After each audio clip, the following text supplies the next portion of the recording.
So Eliza, what would you recommend to people wanting to, you've journeyed from not selling to selling, you've entered an industry that you didn't have any significant background in. What would you recommend to other people who are thinking of the same thing?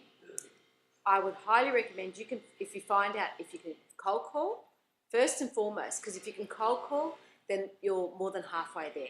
So that's the first thing I would recommend, because if you can't, there's plenty of other sales positions where you don't need to make cold calls. Yeah. And whether it's in real estate or in other industries, there's jobs out there that you can still sell without the cold calling. But if you want to move into real estate, particularly as a listing agent, you need to know if you can call. And how do you find out? You have to use SIP. That's the only way that you can find out if you can cold call. It's the only accurate measuring tool that can tell you that. So SIP is a profiling system that allows you to see if you have the inherent attributes to sell, even if you've never sold before, like Eliza, and allows you to identify whether you should be in a new business cold calling environment or more in the account management or in retail, which is sort of halfway. What's your recommendation to businesses looking for sales staff? My recommendation to businesses is cold calling is critical to your business growth. For you to have staff that can't cold call means that you won't be growing. You need to find out if people that you're recruiting can cold call, and the best way to do that is to use SIP. So what would you say to people? I've often spoken to business owners who say, well, I don't cold call, so how can I possibly make them do it?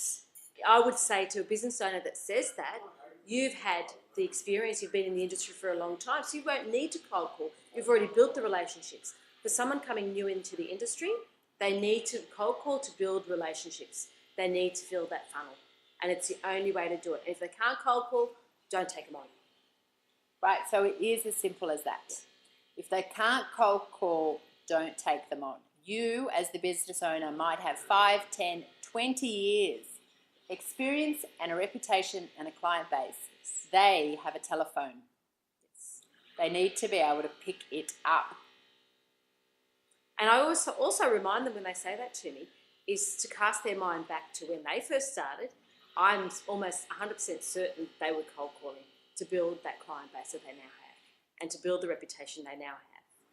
Right, but like with all things that are painful and difficult in our life, they've wiped it from their memories, right? That's right. They've forgotten. They absolutely have forgotten. There are no shortcuts. No. If you're in a cold calling environment, it's the phone. And real estate is a cold calling environment to get the listing. Yes. Eliza, thank you for your time. Thank you, Maya.